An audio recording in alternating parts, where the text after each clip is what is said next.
चलिए दोस्तों, शुरू करते हैं आज की इस कहानी के बारे में। इस कहानी को आप सुनिए, आपको लगेगा कि भाई ये क्या चल रहा है। एक राजा था। राजा को जो है ना कहानी सुनने का बहुत शौक था। राजा के अंदर क्या था कि वो कहानी सुनता था। राजा ने कहा अपने प्रजा से या फिर अपने मंत्री से कि ऐसा बंदा लाओ जो ऐसा कहानी सुना है जो हमेशा के लिए चले, जो कभी ख़त्म ना हो, जो कभी रुके नहीं। अब सारा जो है उसका राजतंत्र के अंदर जितना भी प्रजा था, जितने भी लोग थे, सब परेशान कि राजा ऐसा कौन सी कहानी सुनना चाहते थे। हर कहानी का कोई ना कोई अंत होता है, कोई ना कोई छोर होता है। अब राजा का दिमागे में ये चल रहा था पागलपंती कि हमको सुनना है तो सुनना है। राजा ने कुछ गिफ्ट भी दिया कि अगर कोई बंदा ऐसा कहानी सुनाता है जिससे वो संतुष्ट हो जाता है, वो कहानी बहुत लंबा होता है, बहुत बड़ा होता है, तो मैं उससे अपनी बेटी की शादी करा दूंगा और राज्य का 7वां भाग उसको दे दूंगा और वो उस पर राज करेगा। राजा की ये घोषणा सुनकर प्रजा और आसपास के राजा लोग में भी बहुत हलचल हो जाती है कि चलो इसी बहाने राजा से एक अच्छा रिलेशनशिप बन जाएगा, राजा की बेटी से शादी हो जाएगी, ऐशो आराम की जिंदगी हो जाएगी, है ना। अब क्या था, बहुत सारे राजा महाराजा हाथ धो के पड़ गए पीछे। सब जा रहा है, कहानी की शुरुआत कर रहा है। कहानी किसी न किसी तरह आधा घंटा 1 घंटा में वो ख़त्म हो रही है। राजा उसको पकड़ रहा है, उसकी गर्दन काट रहा है। कई सारे मंत्रीगण आए, कई सारे राजा महाराजा आए, लेकिन कहानी का कोई अंत, हर कहानी का अंत नजर आ जाता था। अब उसी गांव में जो है, जो राजा जहाँ रहता था उसी गांव में एक ऐसा लड़का था जिसका नाम था बलबन। बलबन एक ऐसा लड़का था जो सोच रहा था कि भाई चलो मरना ही तो है। गरीब था और वो सोच रहा था कि मरा जाए तो अच्छी तरीक़ा से मरा जाए, कुछ अच्छा कुछ करके राजा के दरबार में मरा जाए, कुछ सम्मान के साथ मरा जाए।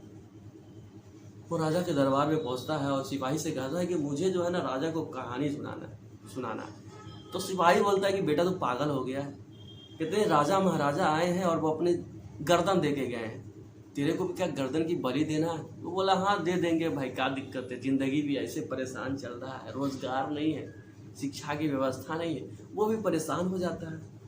अब राजा के पास जाता है। राजा बोलता है कि इसको पहले अच्छा से खातिर बात किया जाए, 2 दिन का रेस्ट दिया जाए, अच्छा से कहानी ये सोचा जाए। राजा उससे पूछ लेता है क्या तुम कंफर्म हो कि भाई तुम कहानी सुनाओगे। तो लड़का बोलता है जी हाँ, मेरे को सुनाना है, मेरे को कहानी सुनाना है, हर हाल में सुनाना है।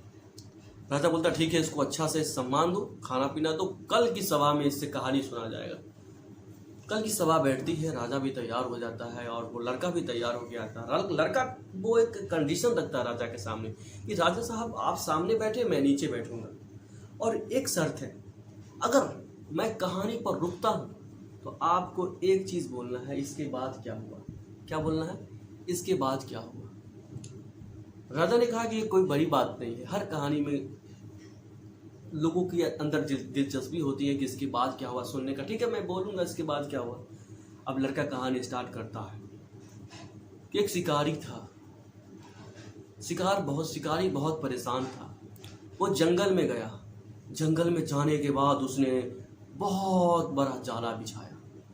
जाला जैसे ही उन्होंने बिछाया, आधा से 1 घंटा में हजारों लाखों जो है ना कबूतर उसमें फंस गए। फिर वो चुप हो गया। राजा ने कहा उसके बाद क्या हुआ। उन्होंने कहा महाराज, शिकारी जैसे गया तो उन्होंने देखा कि इतना सारा कबूतर, वो खुश हो गया, वाह आज तो जिंदगी बन गई, आज तो इतना सारा कबूतर फंस गया, आज तो बच्चों का अच्छा से भरण पोषण होगा। फिर चुप हो गया। राजा ने बोला उसके बाद क्या हुआ। लड़का बोलता महाराज, लेकिन वो जो जाली था ना वो कारगर नहीं था, जाली के अंदर डिफॉल्ट था, जाली जो है ना मजबूत नहीं था। फिर चुप। राजा बोलता उसके बाद क्या हुआ। लड़का बोलता महाराज, उस जाला में से एक चिड़िया फुर। फिर चुप। राजा बोलता उसके बाद क्या हुआ। बोलता महाराज, दूसरी चिड़िया भी फुर हो गई। फिर चुप हो गया। फिर महाराज बोलता उसके बाद क्या हुआ। महाराज, देखते ही देखते तीसरी चिड़िया भी फुर। फिर चुप हो जाता है। अरे इसके बाद क्या हुआ ये बताओ ना। महाराज क्या बताएं आपको। अरे देखते ही देखते चौटी चिड़िया बिफुर हो गई। इसके बाद क्या हुआ भाई, कुछ और बताओ यार। महाराज किसान परेशान हो गया, वो लाचार हो गया कि ये क्या हो रहा है। महाराज एक ही बात से नाखुश हो रहा था कि ये बंदा कर क्या रहा है, राजा तो इसकी गर्दन उड़ा देगा। बोलता महाराज कि भाई इसके बाद क्या हुआ, भाई जल्दी बता यार, दिमाग मत खराब कर।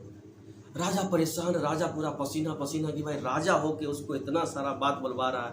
बोले महाराज मेहनत तो सफल नहीं हो पा रही थी, देखते देखते 8वां चिड़िया बिफुर हो गया। महाराज फिर चुप। फिर महाराज बोला भाई इसके बाद क्या हुआ, जल्दी बता भाई। बोले महाराज 9वां बिफुर हो गया महाराज 10वां बिफुर हो गया महाराज 11वां बिफुर हो गया महाराज 12वां बिफुर हो गया महाराज। फिर चुप।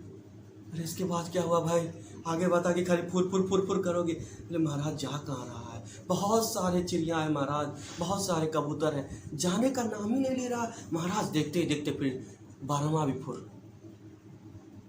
महाराज इस सारे घटना को देखकर पूरा दंग बंग हो जाता, पूरा सभा भंड हो जाता है, पूरा सभा के लोग गुस्से में आ जाते हैं कि महाराज इसकी गर्दन को नोचेंगे। महाराज वो लड़का बोलता है कि महाराज बर्दाश्त नहीं हुआ चिड़िया को, फिर 15वां भी चला गया, 16वां भी चला गया, 7वां भी चला गया, 8वां भी चला गया, 19वां भी चला गया। महाराज 20वां को भी रहा नहीं गया, 20वां भी चला गया। महाराज देखते ही देखते बेहोश हो गया। महाराज ने कहा बेटा तू सबसे बड़ा ज्ञानी है, तू सबसे बड़ा जो है लेखक है, तो सबसे बड़ा मतलब बोलते हैं तो कहानीकार है, तुमको ही मैं अपनी बेटी का हाथ दूंगा। और लड़का उस रानी से शादी कर लेता है और अच्छी खासी जिंदगी बसर करता है। ओवरऑल ये कहानी आपको कहीं ना कहीं पसंद आया, अगर 0% भी पसंद आया तो मेरे चैनल को सब्सक्राइब कर दे भाई, लाइक एंड कमेंट कर दे। बहुत बहुत